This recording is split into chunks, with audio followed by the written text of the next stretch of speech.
अपनी लड़कियों को, अपनी बेटियों को थोड़ा समझदार बनाओ। तुम अपनी बेटियों को इतना सुख देती हो ना, मायके में अपने माँ बाप बच्चियों इतना सुख देती हो, इतना सुख देती हो। बेटा ससुराल तो जाना ही है, वहां तो काम करना पड़ेगा, यहाँ कुछ मत कर, झूला झूल। जब वो यहाँ मायके में झूला झूलेगी, कुछ करना सीखा नहीं, तो ससुराल में करेगी क्या? कुछ कराएंगे तो रो रो के तुम्हें बताएगी कि यहाँ तो काम करा रहे हैं। इसलिए बेटी को तुम अपाहिज बना रही हो। बेटियों से बिंदास काम कराओ, घर का पढ़ाओ लिखाओ भी और काम भी कराओ, सब कुछ आना चाहिए। हर हालात में रहना सीखना चाहिए। कौन जानता था कि सीता मैया को जंगल में रहना पड़ेगा? कौन जानता था कि सीता मैया को जंगल की लकड़ियां काटनी पड़ेंगी? समय बता कर नहीं आता।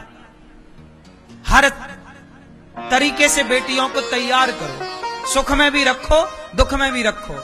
चप्पल पहना के दौड़ाओ तो नंगे पांव दौड़ाओ। पता नहीं मेरी मां कल कहां चलना पड़ेगा, कौन सा समय।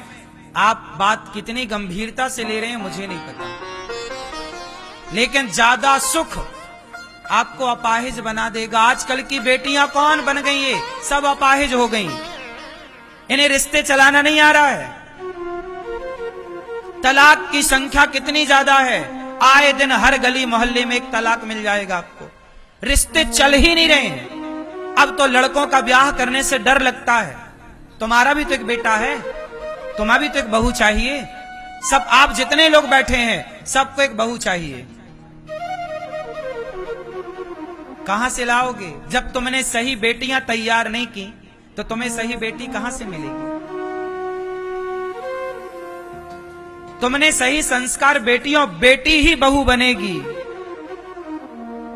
आपकी बेटी ऐसी बने कि हर हाल में रहे। जूजू ना बनाओ, झांसी की रानी बनाओ इन बेटियों को। हर हाल में रहें, कठोर हो। तुम्हारा हृदय कोमल है पर शरीर तुम्हारे कठोरता से जीवन जियो। आजकल की बेटियां क्या बन जाती हैं? जूजू, कॉकरोच देख के भागती हैं। बनो, हमारा क्या जा रहा है? फिर लेती फिर ना तलाक शादी के 2-4 महीने बाद। बिगड़ेंगे रिश्ते। तलाक लेके कहां जाओगी? दूसरे मर्द के पास, फिर तीसरे के पास जाना तो कैरेक्टर लेस ना कहलाओगी। वैश्याएं होती हैं ऐसी जो 17 पुरुष के पास जाती हैं। तो तुमने बेटी पैदा की है कि वैश्या? चरित्रवान नहीं बनाओगी। बेटी तलाक लेके दूसरे के पास गई, सनातन धर्म में पति को छोड़ने का विधान नहीं है। यह तलाक सरकारी कार्यवाही है। धर्म तलाक की इजाजत नहीं देता। देता हो तो बताओ, किसने तलाक लिया सनातन संस्कृति में? बताओ। एक मर्द से दूसरे मर्द के पास जाना यह सनातन धर्म नहीं है। यहां तो शादी होती है, पति मर जाए तो उसी की विधवा रह के जिंदगी गुजारती है। बोलो हाँ। तुम्हारी मौसी, तुम्हारी नानी, तुम्हारी दादी, तुम्हारे पूर्वजों में कोई होगा ऐसा जो विधवा रह के जिंदगी गुजार दी पर दूसरे मर्द के बारे में सोचा नहीं? क्या वो नारियां नहीं थी? आजकल एक से तलाक लेके दूसरा, वह दूसरा पसंद नहीं आया तीसरा, और तीसरा नहीं चौथा।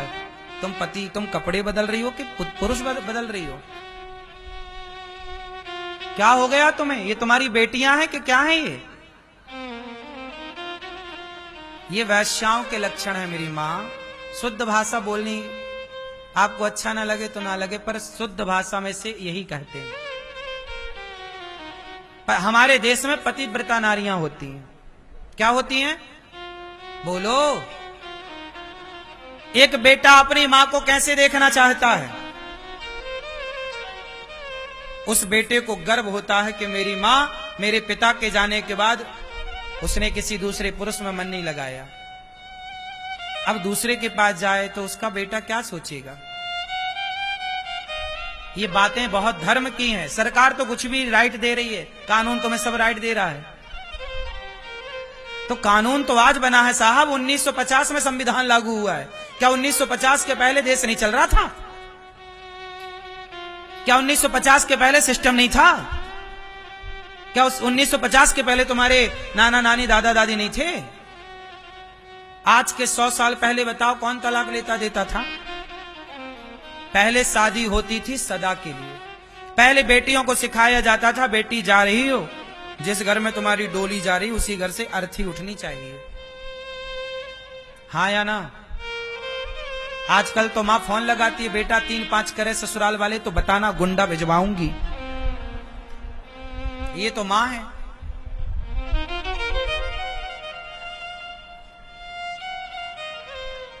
ये कैसी मां है? इसलिए अच्छी बहू चाहती हो तो अच्छी बेटियां बनाओ। सबने अच्छी बेटियां बनानी बंद कर दी तो बाजार में अच्छी बहुएं मिलनी बंद हो गई। बेटियां ही बहू बनेंगी, टपकेंगी नहीं बहुएं आकाश से।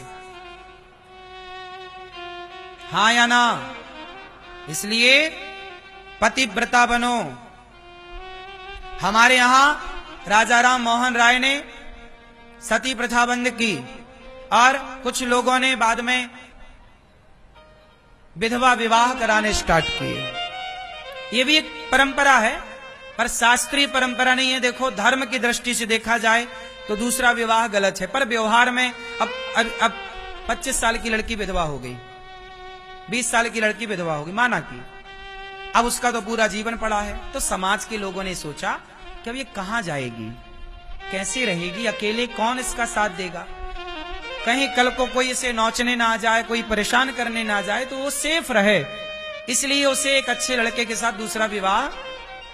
तो ये एक व्यवस्था है समाज की, जो कि व्यवस्थाएं बिगड़ रही थी तो बना दी। इसे भी आप गलत ना समझो, लेकिन ये विचार करके कि फिर उस दूसरे के साथ निभाए। अब दूसरा भी यदि मर जाए तो फिर तीसरे की तरफ ना देखे, फिर तो ये धंधा हो गया। कई लोग तो 4-4 तक चली जाती है, एक नहीं, दूसरा नहीं, तीसरा नहीं, चौथा नहीं ले। चलो, पुनर्विवाह हमारे यहां एक ठीक है। अब धर्म तो आज्ञा नहीं देता, पर ठीक है, समाज आज्ञा दे रहा है, तो कोई बात नहीं, समाज की बात मान लेते हैं। बात समझ में आई? धर्म आज्ञा नहीं दे रहा है दूसरे ब्याह की, पर कौन आज्ञा दे रहा है? समाज। तो चलो समाज की बात मान ली जाए, ठीक है। यदि कोई 20 साल में, बहुत सारी लड़कियां ऐसी भी हैं कि 20 साल में भी विधवा हो जाती हैं, 25 साल में, तो वो भी विवाह नहीं करती, पर कुछ लड़कियां कर लेती हैं। तो अपनी अपनी जगह दोनों सही हैं, हम गलत किसी को नहीं कह रहे हैं। लेकिन जो आज हर गली में जो तलाक चल रहा है ना, ये साहब गलत है। भाई कभी इक्का दुक्का सुनने को मिल जाए, तुम्हारी गिलास में कभी एक आध मक्खी गिर जाए तो ठीक है भाई, कभी हो गया। अब रोज तुम्हारी गिलास में मक्खी पड़ी है, तब तो सवाल खड़ा होता है ना, रोज काहे पड़ रही है? समझ में आ रही है बात? कभी कभी का तो सब माफ है, पर रोज का माफ नहीं है साहब। अब हर आए दिन तलाक तलाक तलाक चल रहा है। ऐसे चल रहा जैसे ये खेल खेल रहे हैं, तलाक तलाक का। चलो खेल खेलते, तलाक तलाक खेलते हैं। आजकल ये चल रहा है, तलाक तलाक खेलते, चलो मजाक टाइप का हो गया। हाँ या ना? तो ये सही है कि गलत है? बोलो, धीरे बोलो कि जोर से? चलो, भगवान करें आपकी बेटी बहुत संस्कारी हो। हम बात कर रहे थे सीता मैया की, कि कौन जानता था कि उन्हें जंगल की लकड़ियां काटनी पड़ेंगी, पर समय आया। आप भी बेटियों को तैयार करो हर हाल के लिए, उन्हें रिश्तों में रहना सिखाओ कि कैसे सास के साथ रहा जाता है। थोड़ा कठिनाइयों से गुजारो। जिसके जीवन में सरलता है, कठिनाई नहीं है, वो कच्चे हैं, कमजोर हैं। जिस व्यक्ति ने जितना स्ट्रगल किया होगा, जिस व्यक्ति ने जितनी चुनौतियों का सामना किया होगा, वो व्यक्ति उतना मजबूत होगा। और जिसने कोई चुनौतियां नहीं सामना की, वो कमजोर होगा। बोलो हाँ। इसलिए आप अपनी बेटियों को अपने घर में हर चुनौतियों से गुजारो, ताकि वो आगे वाले आने वाले हर चुनौतियों के लिए वो तैयार। यही तो शिक्षा है। आजकल शिक्षा का मतलब केवल कागज की डिग्री है। बड़े बड़े पढ़े लिखे लोग आत्महत्या कर लेते हैं। आईपीएस आईएएस लोग आत्महत्या करते हैं कि नहीं? बोलो हाँ।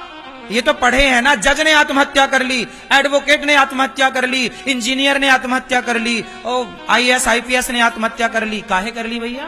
तुम तो पढ़े थे, सारी पढ़ाई पढ़े थे, कानून जानते थे, काहे आत्महत्या कर ली? क्योंकि तुमने डिग्रियां तो प्राप्त की साहब, तुमने रिश्ता चलाना नहीं सीखा और तुमने हर हालात में प्रसन्न रहना नहीं सीखा। तुम हालात से लड़ना जाने नहीं। समय बिगड़ा, हालात बिगड़े, तुम्हें लगा यार मर जाना चाहिए। लोग आत्महत्या क्यों कर रहे हैं? आत्महत्या की दर भी हमारे देश में बढ़ रही है। क्यों?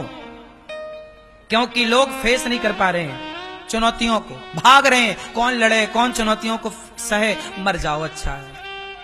इसलिए सल्फा ज्यादा बिकने लग गई हमारे देश में, फंदे ज्यादा बिक रहे हैं। बोलो हाँ कि ना? क्या बोलती तू मैया? सही है?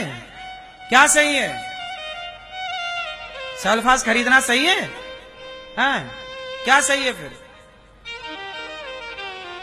हर हालातों के लिए हम कहते हैं चुनौतियां ज्यादा होनी चाहिए। बोलो हाँ। अपने बेटा बेटियों को चुनौतियों से गुजारो। चुनौतियां ना हो तो क्रिएट करो, बनाओ चुनौतियां, तैयार करो। कमजोर होंगे बच्चे, मर जाएंगे, आत्महत्या कर लेंगे, ना झेल पाएंगे ये समाज का। जब ये अभी देखो तुम्हारे बच्चे हैं, कल को ये जब इन पे गृहस्थी का लोड आएगा, जब ये गृहस्थी जिएंगे और कल को कोई तनाव हुआ तो क्या उस तनाव को झेल पाएंगे? क्या उसके लिए तुम्हारे बच्चे तैयार हैं? फिर कैसे मां बाप हो? क्यों नहीं तैयारी करा रहे हो? हर हाल में प्रसन्न रहो साहब। सुख दुख आएंगे जाएंगे, हालात बनेंगे बिगड़ेंगे। हर व्यक्ति के हालात बनते और बिगड़ते हैं। समय अच्छा बुरा सबके साथ होता। एक आदमी का नाम बताओ, राम जैसे हालात किसके होंगे? सीता जैसी कोई नारी होती तो मर जाती।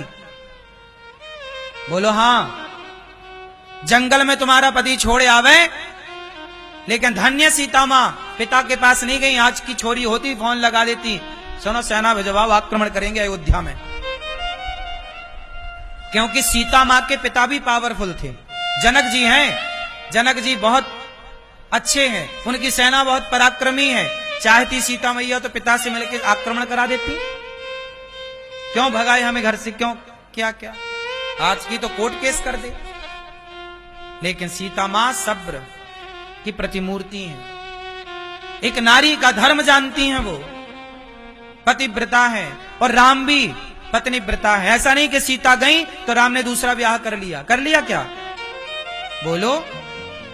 कल मेरे पास प्रश्नोत्तरी में एक बहन आई, आज यहां है कि नहीं, मैं कल की घटना बोल रहा हूं। मेरे पास तो आए दिन रोज केस आते हैं। कल मेरे पास एक बहन आई, वो हिमाचल तरफ की थी कोई बहन।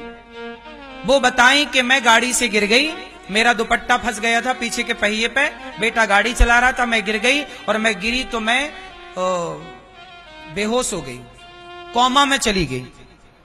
कोमा में चली गई 2 महीने के लिए। तो मेरे पति ने मुझे कोमा में छोड़ा, मैं कोमा में पड़ी और मेरे पति ने छोड़ा और दूसरा ब्याह कर लिया। और 2 महीने बाद वो कोमा से ठीक हो गई। कल यहां आई थी मेरे पास, बता रही थी उस समय उनकी उम्र थी 25 साल। 25 साल की पत्नी को छोड़ा, 2 बच्चे थे। पति को क्या चाहिए था? उसके पति को, आदमी तुमसे प्यार नहीं कर रहा, तुम्हारे शरीर से प्यार कर रहा है। उसे लगा अब तो कुछ मिलना नहीं है, तो कोमा में है, अब उसकी शरीर की गर्मी जाए कहां? वो तो हवस मिटाना चाह रहा था। आजकल के लोग शादी करते क्यों हैं? सबके लिए नहीं बोल रहा हूं, पर ये सच्चाई है। आजकल विवाह का मतलब केवल हवस मिटाना है और कुछ नहीं। जानते नहीं लोग विवाह क्यों करते हैं। अरे विवाह मतलब संस्कार, विवाह मतलब संस्कार। रिश्ते बनाए हो तो हर हाल में पत्नी का साथ दो, निभाओ। राम जी की पत्नी वनवास गई, समाज को सीखना चाहिए, पर राम जी ने दूसरा ब्याह, राम जी ने यज्ञ किया। गुरु जी ने कहा कि आपको दूसरा विवाह करना पड़ेगा, क्योंकि जो यज्ञ आप करने जा रहे हैं वो पत्नी के बिना नहीं हो सकता। कोई भी पुरुष यज्ञ पत्नी के बिना नहीं कर सकता, पत्नी के बिना यज्ञ पूरा नहीं होता, पता आपको? तो राम को ये यज्ञ करने की इजाजत नहीं दी वशिष्ठ जी ने। तब कहा कि दूसरा विवाह करो। राम जी बोले नहीं, मैं दूसरा विवाह नहीं कर सकता। फिर सोने की सीता बनाई गई। किसकी सीता बनाई गई? सोने की सीता बनाई गई। और राम का सोने की सीता जब बनाई गई, सोने की सीता के साथ फिर यज्ञ पूरा हुआ। मतलब राम जी ने अपनी पत्नी के सिवा पराई नारी को नहीं देखा। उनके पास भी ऑप्शन था विवाह का। आज के मर्द को सीखना चाहिए कि पत्नी का साथ कैसे दिया जाता है, राम जैसे दिया जाता है। ये नहीं कि पत्नी नहीं है, वनवास में है तो दूसरा ब्याह कर लो। आजकल तो 50-50 के 60-60 साल के बुढ़े कर रहे हैं दूसरा ब्याह। 70-70 साल के चला नहीं जा रहा है, ब्याह करेंगे पर बुढ़ाऊ।